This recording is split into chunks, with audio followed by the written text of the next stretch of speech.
అప్పటికప్పుడు ఎలాంటి ప్లాను లేకుండా మర్డర్ చేస్తే నేరస్తుల్ని పట్టుకోవడం తేలికే. ఇది అలాంటి కేసు కాదు. అందుకే 4 ఏళ్ల తర్వాతే మిస్టరీ వీడింది. ఇంతకీ ఆ కంత్రి రాహుల్ వేసిన ప్లాన్ ఏంటి? పూర్ణిమ గురించి 4 ఏళ్లలో ఒక్కసారి కూడా ఆమె పేరెంట్స్ ఎందుకు ఎంక్వైరీ చేయలేదు?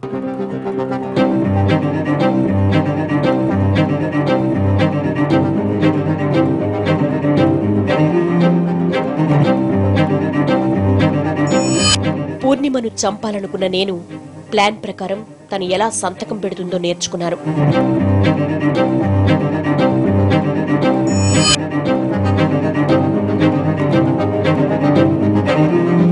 దీనికోసం ఓ రోజంతా ప్రయత్నించాను. మొత్తానికి తనలాగే సైన్ చేయడం వచ్చేసింది.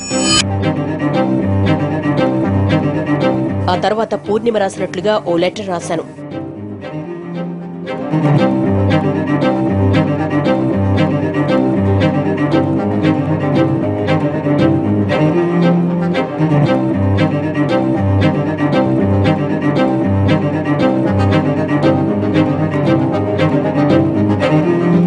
దాన్ని సీక్రెట్ గా ఓ చోట దాచాను.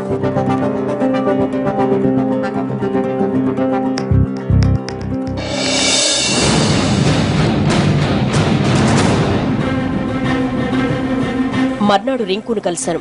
ఓ మర్డర్ చేసిన తర్వాత డెడ్ బాడీని తీసుకెళ్లడానికి సాయం చేయాలని అడిగాను. సరే అన్నాడు. ప్రీ ప్లాన్డ్ గా చేసిన మర్డర్ ఇది. హత్య జరగాలి, కానీ చనిపోయింది ఎవరో తెలియకూడదన్న కన్నింగ్ మెంటాలిటీతో రాహుల్ ఈ మర్డర్ చేశాడు. మరి ఆ లెటర్ సంగతి ఏంటి? అది ఎందుకు రాశాడు? ప్లాన్ ప్రకారం ఆ రోజు రాత్రి వేళ రింకు ఈ ఇంటి దగ్గరకు వచ్చాడు.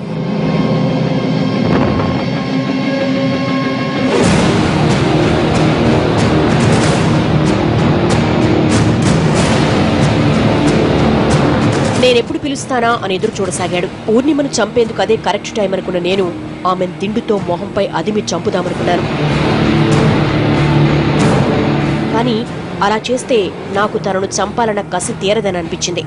అందుకే పిల్లోను పక్కన పెట్టేశా. బలవంతంగా గొంతు నొక్కాను.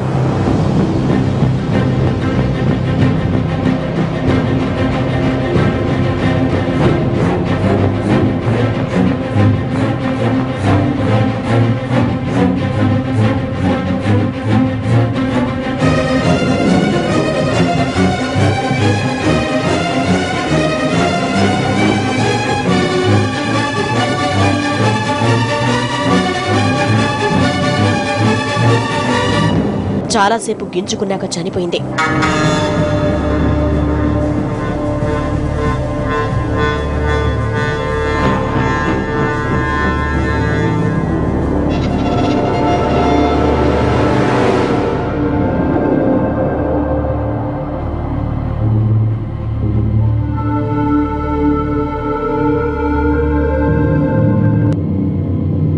తర్వాత ఒంటిపై ఉన్న నగలను తీసుకున్నాను.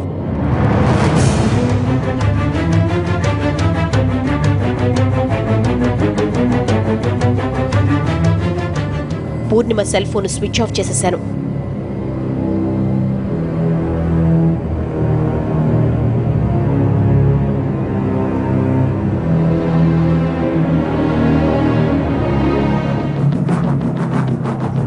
పనైపోయాక రింకుని పిలిచాను.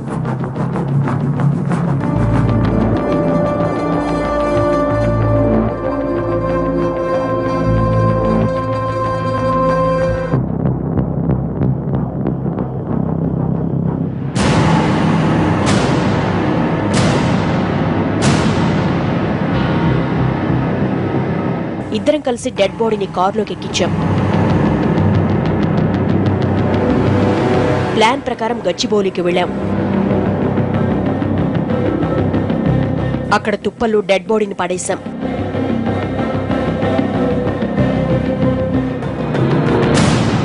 డెడ్ బాడీని ఎవరూ గుర్తుపట్టకుండా తలను బండరాయితో పచ్చడి చేశాను. మనకొచ్చిన డౌటే ఇన్వెస్టిగేటివ్ ఆఫీసర్స్ కూడా వచ్చింది. లెటర్ ఎందుకు రాశావని ప్రశ్నిస్తే మరో స్టోరీ చెప్పాడు. మర్డర్ జరిగిన కొన్ని రోజుల తర్వాత ఆ లెటర్ తీసుకుని చిత్తూరులోని పూర్ణిమ పేరెంట్స్ ఇంటికి బయలుదేరాను.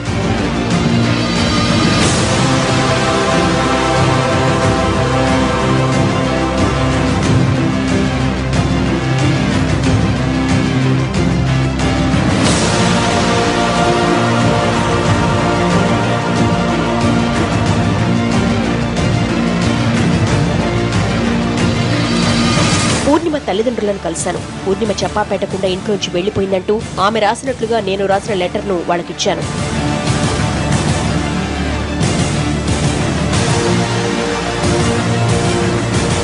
అమ్మా, నాన్న, రాహుల్ని పెళ్లి చేసుకుందామని హైదరాబాద్ వెళ్లాను. అయితే అక్కడ కోటీశ్వరుడైన కళ్యాణ్ తగిలాడు. ప్రేమిస్తున్నాను, పెళ్లి చేసుకుంటానని వెంటపడ్డాడు. ఉద్యోగం లేని రాహుల్ కంటే కార్లు, కంపెనీలున్న కళ్యాణ్తో వెళ్లిపోవడం కరెక్ట్ అనిపించింది. అందుకే అతని దగ్గరకు వెళ్లిపోతున్నాను.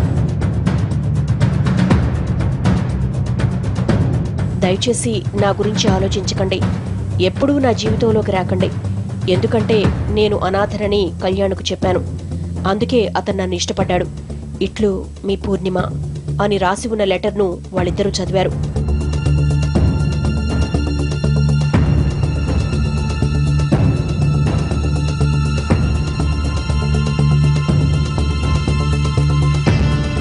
వాళ్లకు నమస్కారం పెట్టి అక్కడి నుంచి వచ్చేశాను.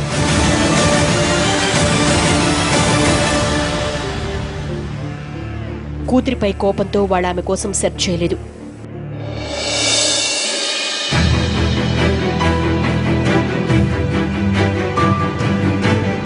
విషయం తెలుసుకున్న ఆఫీసర్లు రాహుల్ని అరెస్ట్ చేశారు.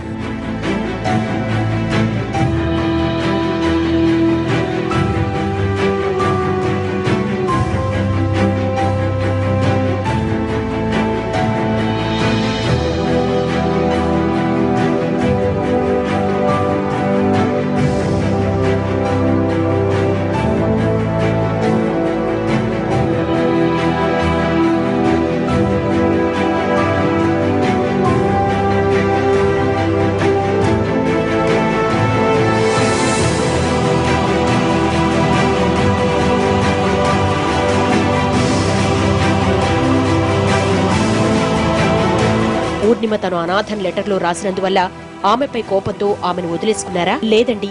ఉద్యోగం సద్యోగం లేని రాహుల్తో కంటే కళ్యాణ్తో ఉంటే తను సంతోషంగా ఉంటుందనుకున్నాం. మాతో మాట్లాడకపోయినా పర్వాలేదు, తనెక్కడున్నా పిల్లా పాపలతో చల్లగా ఉండాలని కోరుకున్నాం. కానీ ఆ దుర్మార్గుడు ఇంత పని చేశాడని మీరు చెప్పేదాకా తెలీదు.